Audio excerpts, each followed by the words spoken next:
Welcome to Outrage Overload, a science podcast about outrage and lowering the temperature.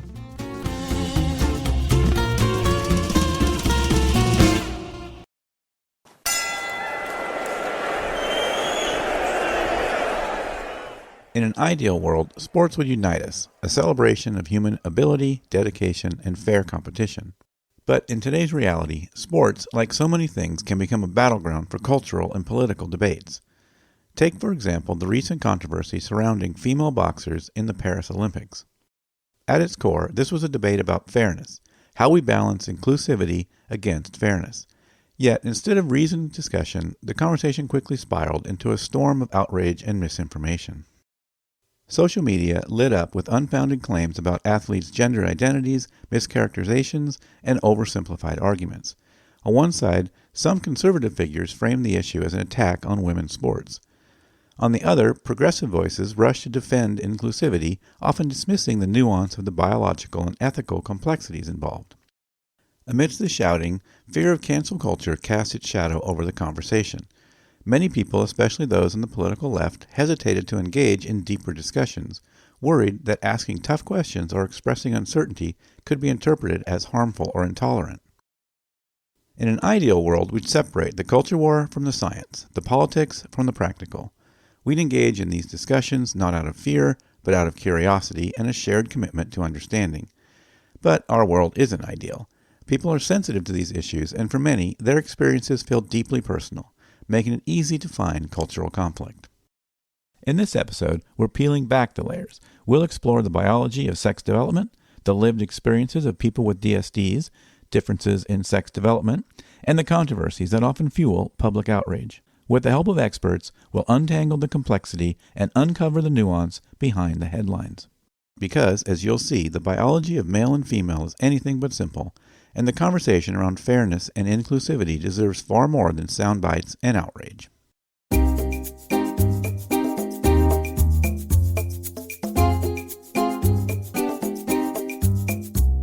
When it comes to understanding biological sex, many of us were taught a straightforward story. XX means female, XY means male.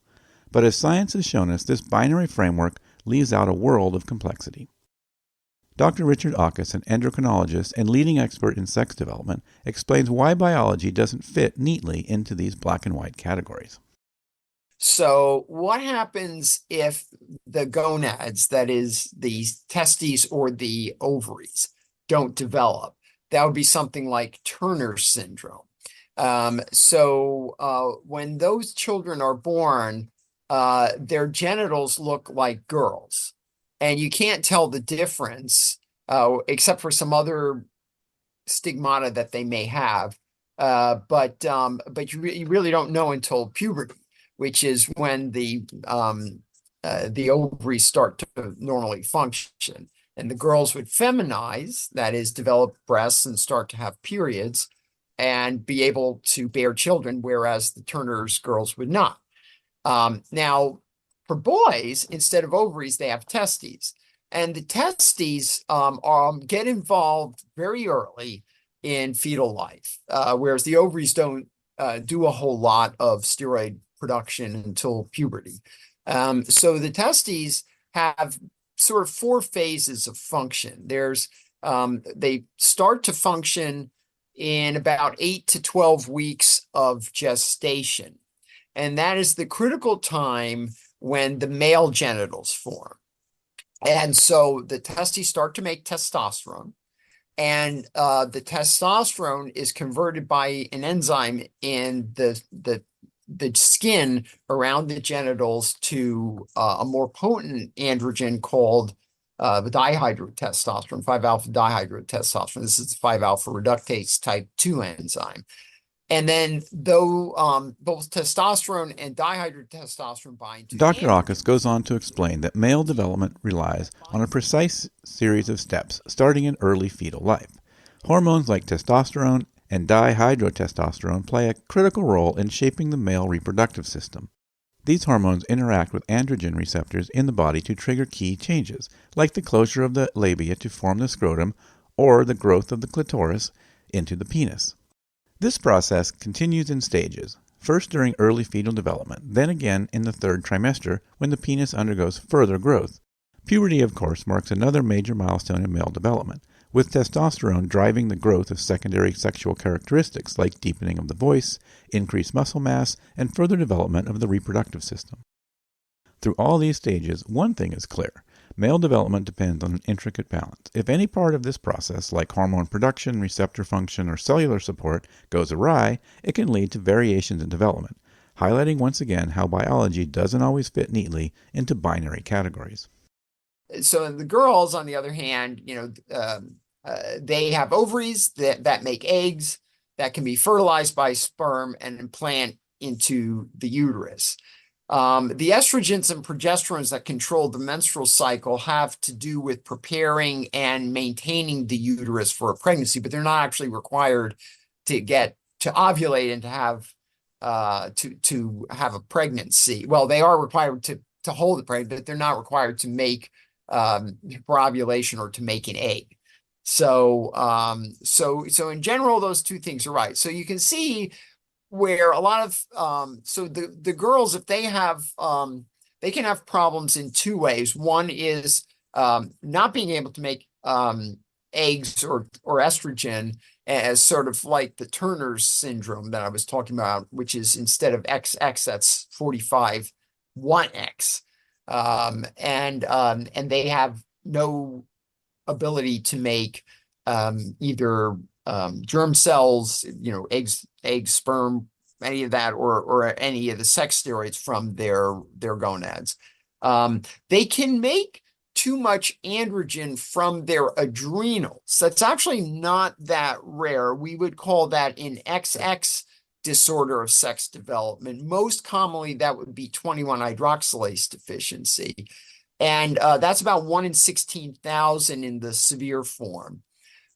Those girls are born somewhat masculinized because there is this exposure to the testosterone, and it varies anywhere from a little bit to a lot.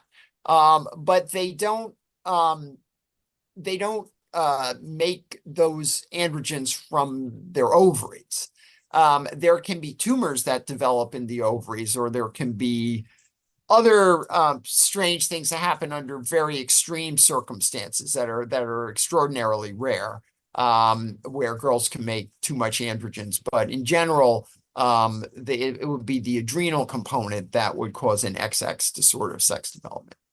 And it's a disorder of sex development because you're expecting the full female end of the spectrum, and then it becomes somewhat in between or even closer to the male end of the spectrum for the genitals. And remember, boys and girls are assigned a sex of rearing based on what their genitals look like. Nobody's typically measuring levels or exploring what kind of gonads they have just in the birthing suite. That can happen later if there's something doesn't look right, or if there's a discordance between, if they had an amniocentesis and we're expecting a boy and see a girl instead. So that's how the sex of rearing is assigned. So now boys, so anything in between not making testosterone, not having the testes develop normally, not being able to convert it to dihydrotestosterone, not having normal androgen receptors, those can under-masculinize a boy to varying degrees. Now, they will not, if they have testes, they will not be able to make eggs, but they may or may not be able to make testosterone from those testes, depending on what the other genetics are. And then just one last thing is that, the SRY gene on the Y chromosome is what drives the indifferent gonad to become a testis.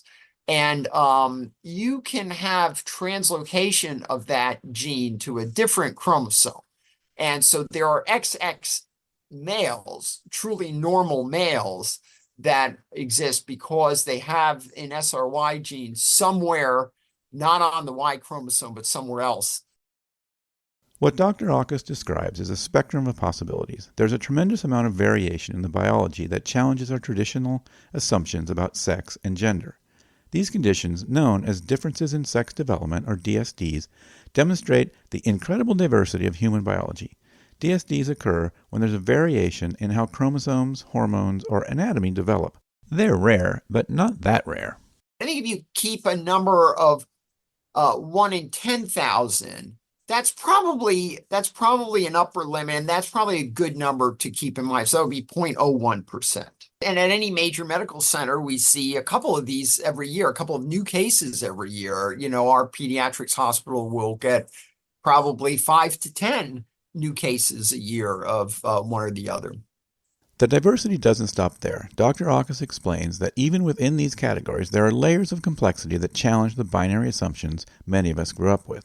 Well, I think in sport, I think this is where it's come up a lot recently. And I think that's because, I think all of us want everybody to be able to participate. But it's a matter of the fact that we have what's now called a men's and women's competition, right? So once you do that, so what do you mean by men's and women's? And do you mean gender? Do you mean sex? Do you mean something in between? And, people have their own understanding of what sex is. And if you drill down to the most fundamental, to lower species, it's about reproduction. So because they don't have gender identity, yeast don't have gender identity, but they have sex. All right. So, but then, as human beings, we have many layers to sex and sexuality. So there's the chromosomal sex, the XY, XO, whatever, translocation of the SRY. There's the gonadal sex, is it testes or ovaries? There's the phenotypic sex, like what do the genitals look like and what are the secondary sexual characteristics. Then there's the sexuality, like how an individual experiences their sex in their personal way, as opposed to gender, which is sort of how someone functions in society. And then there's sexual preference and sexual behavior. So there's many layers to this. This complexity might surprise some, but it's a natural part of human biology. It's not about exceptions to the rule, it's about recognizing that the rules themselves are more flexible than we once thought. Grounding ourselves in this science is crucial. It allows us to move beyond simplistic narratives and misinformation, giving us a clearer picture of the diversity within human biology. In the next segment, we'll hear about the personal experiences of individuals with DSDs, including the challenges they face and the choices families make when navigating these conditions. While the science of sex development reveals a fascinating complexity, it's not just a topic for textbooks or labs. For individuals and families navigating a diagnosis of a difference in sex development, or DSD, this complexity is deeply personal. Dr. Richard Auchus has worked closely with patients and families dealing with DSDs. He emphasizes that these conditions, though medically defined, come with profound emotional and ethical considerations. If it only involves reproduction, then the evaluation still needs to be done, because what is the first thing that the parents want to do when they come home? People are asking, is it a boy or a girl? And the answer is, I don't know. Well, that's kind of, it creates a lot of distress for the family. And so, there's a certain amount of wanting to have an answer.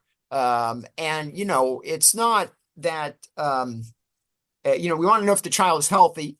Is this going to have any associated abnormalities? So, for example, something called MRKH, Rokitansky-Kuster-Hauser syndrome, that's where the uterus doesn't develop in a girl. You might say, well, that has nothing to do with anything. But if you know that is happening, they can have kidney abnormalities, because it's a developmental abnormality. So the question is, does anything else go along with this syndrome that could be life-threatening or overall impairing health, like a kidney abnormality or a defect in midline brain development, things like that. So that's the other reason to evaluate these things early on in childhood. And then in terms of the management, well, I think there's a whole range of this. So if the child is otherwise healthy and there's some abnormality of the genitals like mild distal hypospadias, they may not need any treatment. A lot of the people we just follow them as they grow up and don't necessarily give them any treatment early on.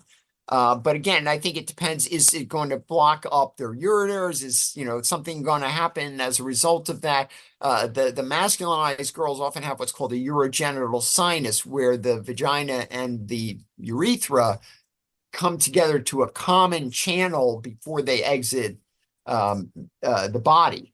And so again, down the road, that might cause a problem when the girl starts menstruating, but not necessarily right then in childhood. So then, in these cases, we kind of have a ballpark idea, particularly if we know what the diagnosis is, and this may require DNA testing and so on. We kind of know now what the natural history of these conditions are. So we sort of know what the statistics are about what is typical of their behavior and their reproductive capacity. And so, we try to give parents a little heads up, and then we kind of see how the child behaves. And so many times, the boys with a mild degree of under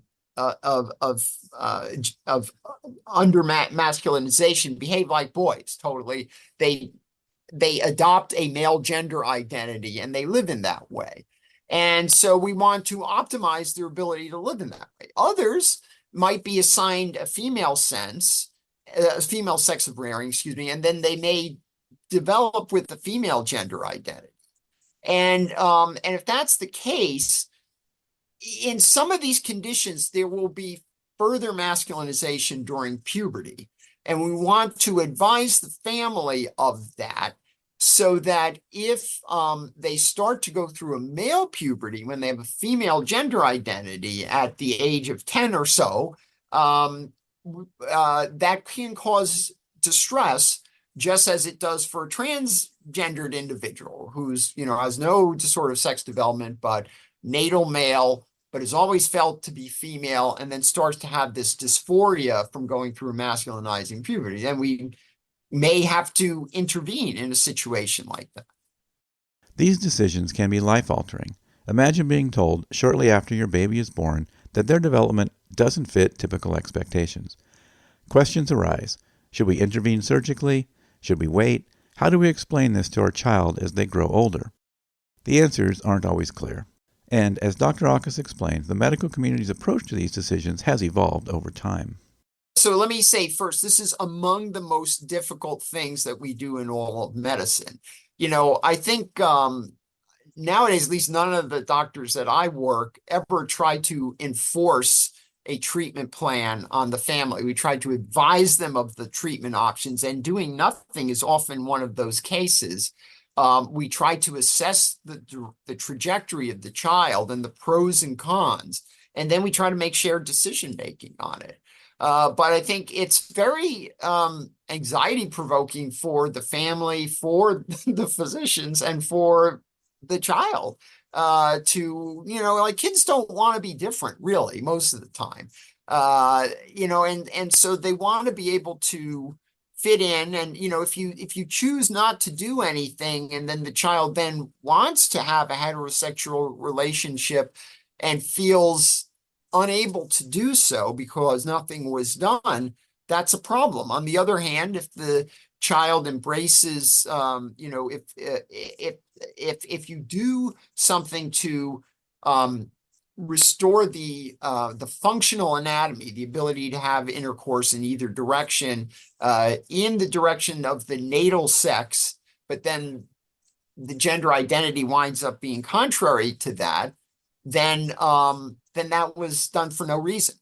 So we do try to hold off as long as possible now. And we try to only do, so for example, working on the inside, if you're repairing your urogenital sinus, that's not cosmetic, that is functional.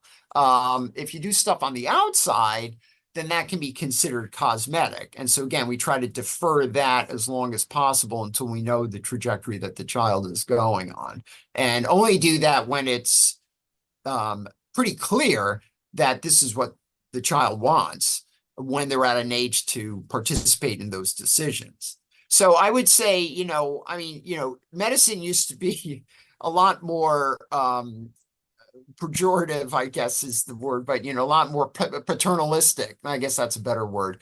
But nowadays, I don't even tell my patients what to do. We negotiate what to do, what they're willing to do, and what they want to do, and then we come up with something that I'm comfortable treating them with, but that they also want. So we kind of, we're always sharing this decision making, and that's the way it is with the parents now. And it's certainly culturally sensitive and geographically variable depending on what resources are available and what cultural norms are. I mean, in some parts of the world, it's more important to be male. And so the parents are more likely to rear one of these people as male because they have more stature in society. So I think those are unfortunately some things that come into play, whereas it might not be in the best medical or psychological interests of the individual. For someone like Amethysta Herrick, or Amy, the discovery of a DSD can come later in life and can be just as surprising. My name is Amethysta Herrick. I am an author, a podcaster, and a transgender woman. I have a background in biology, particularly genetics, and then also a PhD in chemistry. So what I do now is talk about genetics and the science of being transgender, as well as the process of getting there.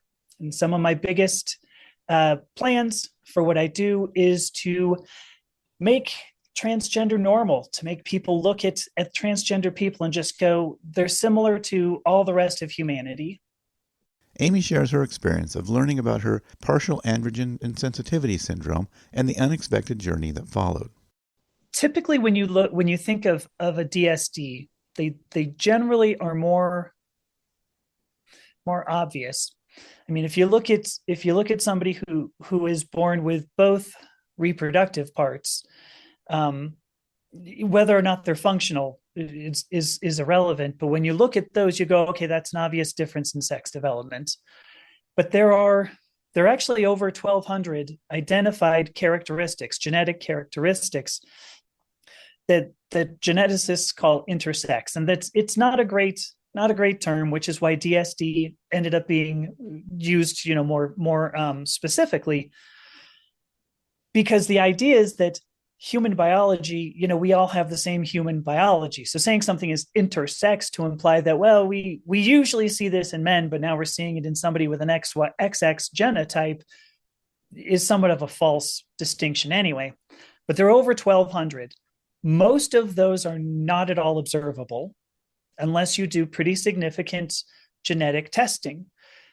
They will, if you present to, say, a doctor, you go in and you say, I'm a good example.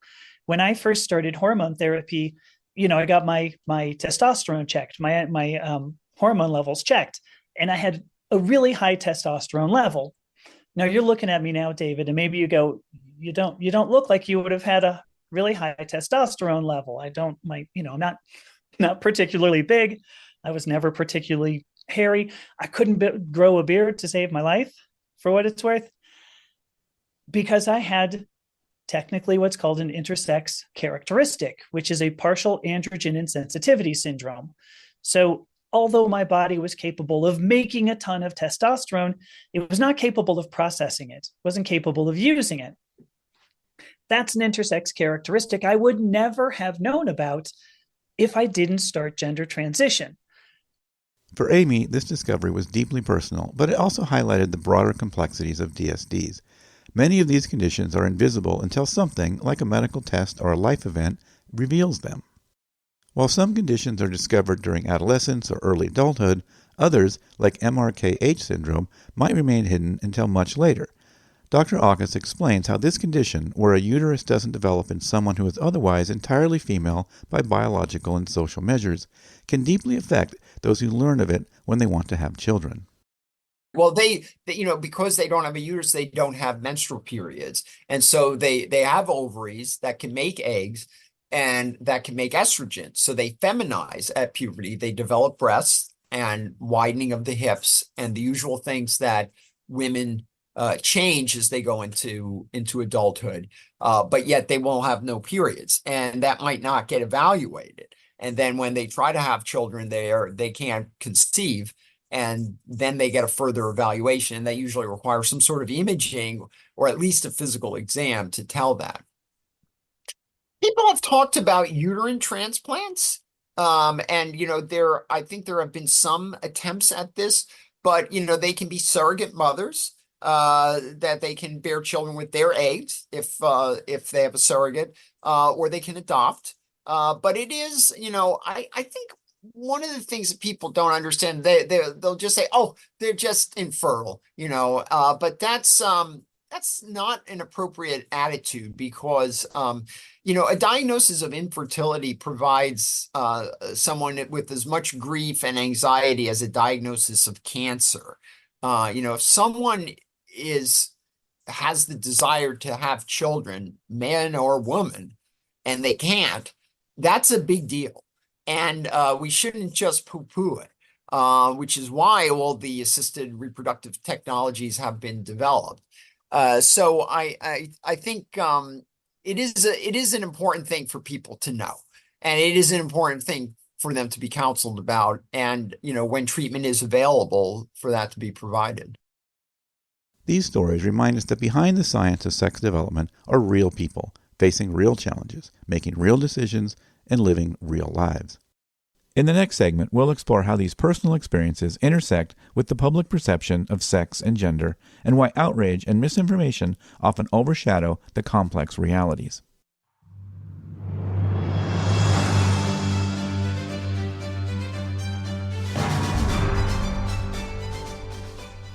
When the controversy around the female boxers in the Paris Olympics erupted, it was about more than just sports. It became a flashpoint in the culture wars, highlighting ongoing challenges in balancing fairness and competition with inclusivity and respect for athletes' identities. The International Boxing Association has accused the IOC of corruption, insisting two controversial fighters have male biology and should not be competing in the women's event in the Paris Games. At its heart, this debate raised complex questions. How do we ensure fair competition in sports?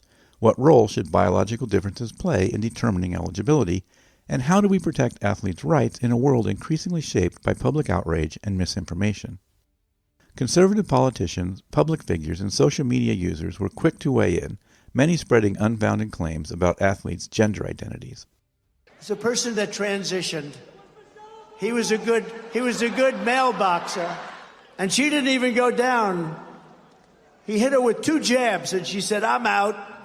None of that is true. It is just completely untrue, every word of that. Misinformation spread rapidly, turning these athletes into symbols in a culture war they never signed up for.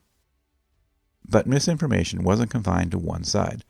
On the left, some voices dismissed legitimate concerns about the competitive advantages without grappling with the scientific complexities involved. This oversimplification, though well-intentioned, did little to advance understanding or address the concerns of athletes and fans alike.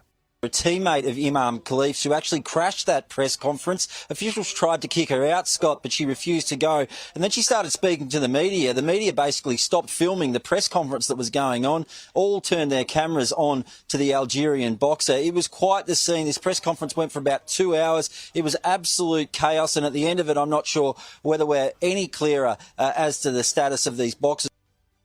When public outrage takes center stage, it often overshadows the nuanced realities of both science and human experience.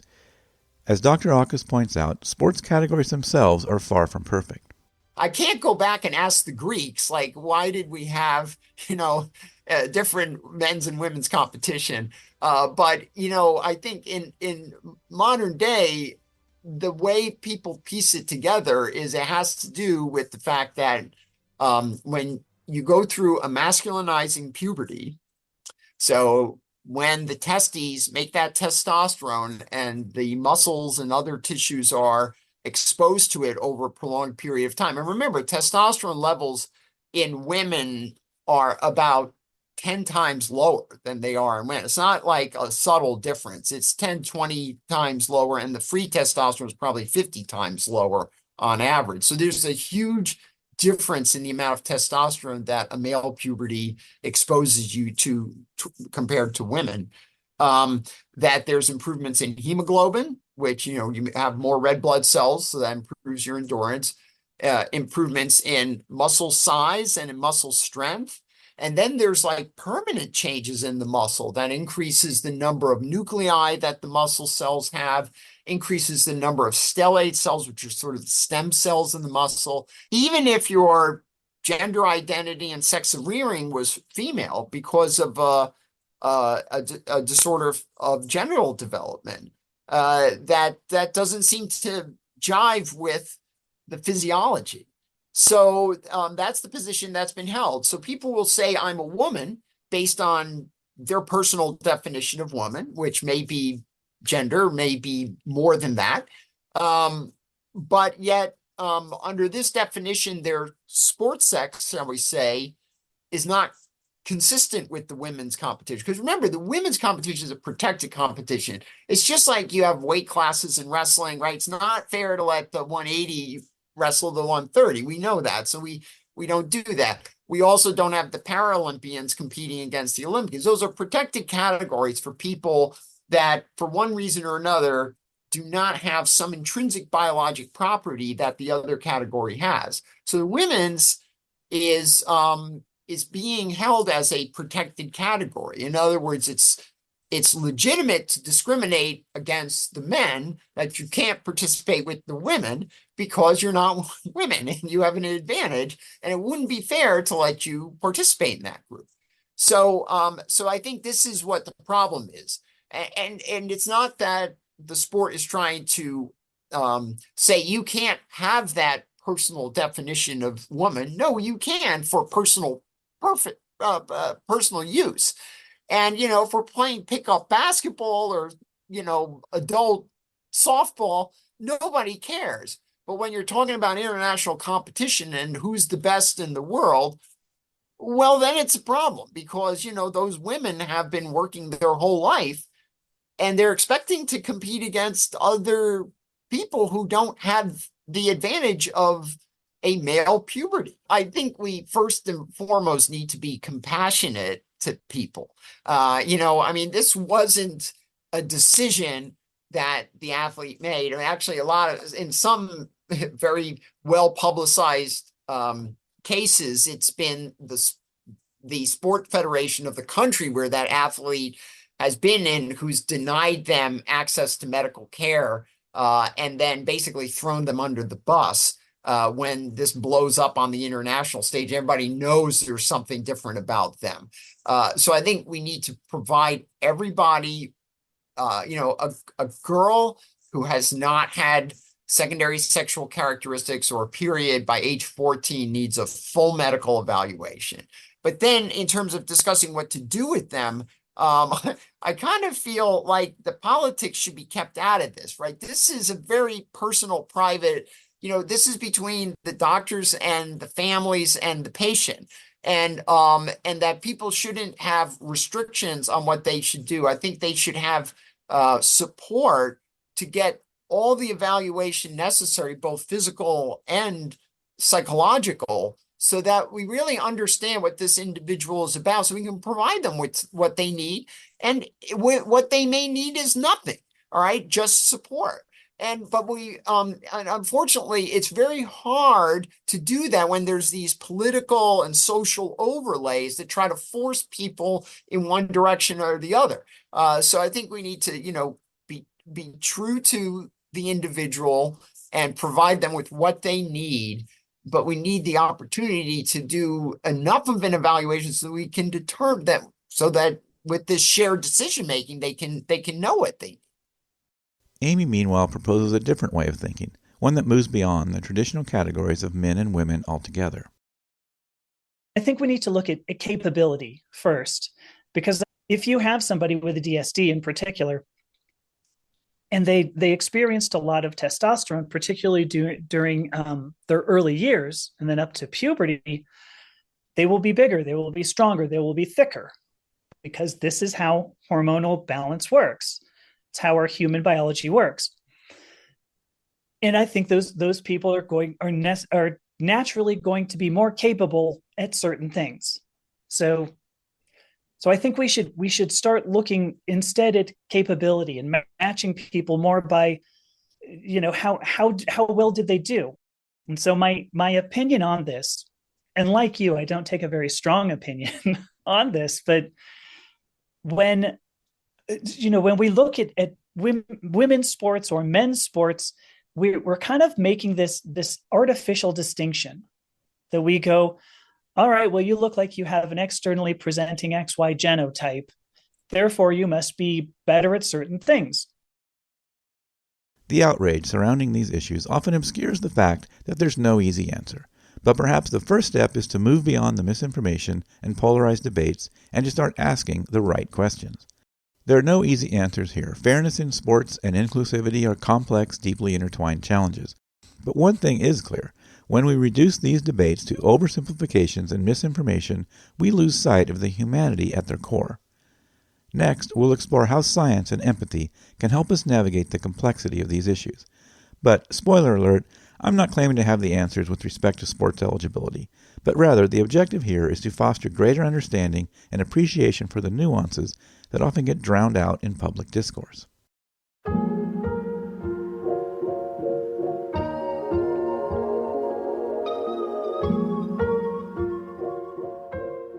If there's one thing the controversy around female boxers and sports eligibility has shown us, it's how easy it is for outrage to dominate the conversation, and how much harder it is to focus on the nuance. So how do we move forward? How do we step back from the culture wars? As Dr. Auchus points out, science is a tool, not a weapon in a culture war. It can help us understand biological diversity, but it's up to us to apply that understanding with care and empathy. Amy echoes this sentiment. For her, moving beyond outrage means recognizing the humanity behind these debates, seeing the people, not just the policies. I'd love to see people understand that each of us has to go through this.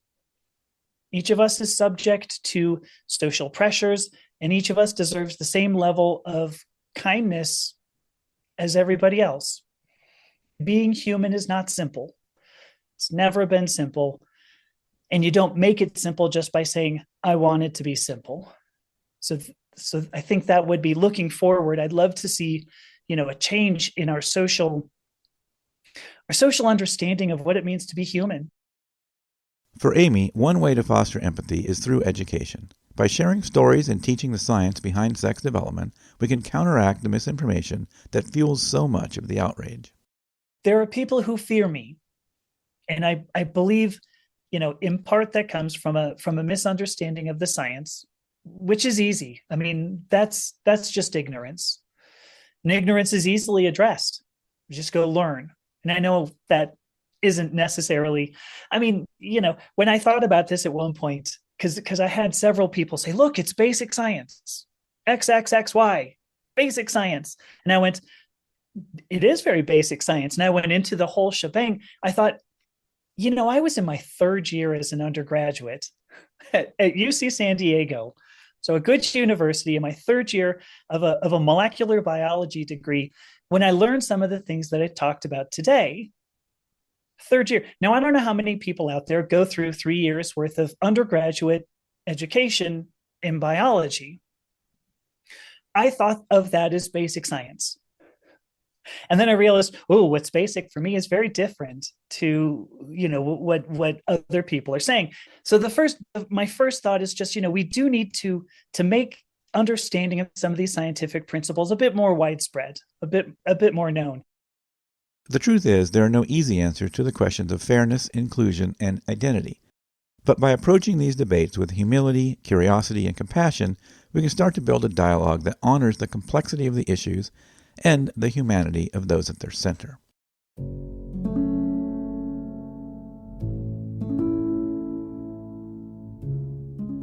As we've explored throughout this episode, the biology of sex development is far more complex than most of us realize. It challenges the simple categories we often take for granted and forces us to wrestle with difficult questions. Questions about fairness, inclusion, and how we define competition itself. In the case of sports eligibility, there's no perfect solution. On the one hand, excluding someone isn't fair to that individual. On the other hand, if an athlete has the advantages of a male puberty, that's not fair to the other women competing without those same biological advantages. Dr. Auchus and I discussed the idea of creating a third category, beyond men's and women's, to address this situation. But even that comes with its own set of challenges. The truth is, these are incredibly difficult decisions, and I have sympathy for everyone involved. I'm grateful it's not my decision to make. These complex situations remind us why it's so important to approach these conversations with humility and empathy. By resisting the pull of outrage and focusing instead on understanding the nuances, we can have more meaningful, thoughtful discussions, whether about sports eligibility or any of the many polarizing topics that fill our news feeds. Here's my challenge to you. The next time you find yourself in a heated debate, whether it's about fairness in sports, politics, or any divisive issue, pause. Notice your instinctive reaction. Ask yourself, am I reacting because it feels reflexive, or have I taken the time to understand the complexity of this issue? Conversations like these aren't about picking sides. They're about finding empathy, seeking truth, and appreciating the nuance that so often gets lost in the noise.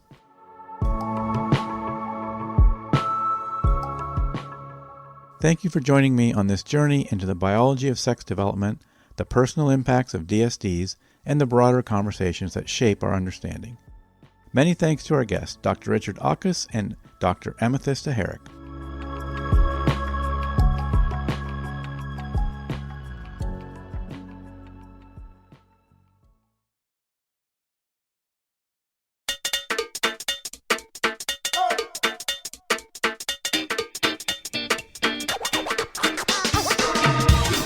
That is it for this episode of the Outrage Overload podcast. For links to everything we talked about on this episode, go to outrageoverload.net. If you enjoyed this episode, if you found it interesting, please tell some friends about it. Post it to your social media. Better yet, text someone. Even better, talk to someone in real life. Tell them about this show. I really appreciate it. Okay, see you in a week or two.